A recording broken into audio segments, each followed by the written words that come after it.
सबसे पहले आपको बताएं कि पंजाब में धुंध का राज है।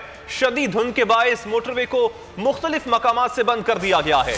तर्जुमान मोटरवे पुलिस के मुताबिक शदीद धुंध के बायस सुबह के मोटरवे M1 को पेशावर टोल प्लाजा से सवाबी इंटरचेंज तक बंद कर दिया गया है और M4 को शेरशाह इंटरचेंज हकीम तक ट्रैफिक के लिए बंद किया गया है। मोटरवे M5 भी धुंध के बायस शेरशाह इंटरचेंज से रुकनपुर तक बंद कर दी गई है। तर्जुमान मोटरवे का कहना है कि ड्राइवर्स गैर जरूरी सफर से इज्तनाब करें।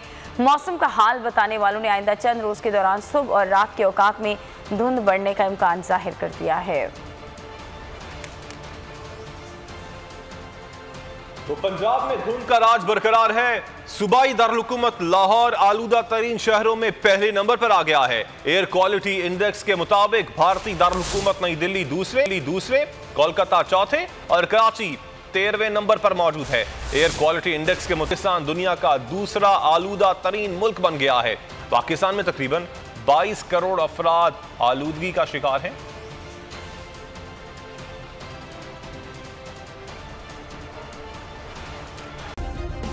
सब्सक्राइब करें और बेल दबाएं ताकि कोई खबर रह न जाए।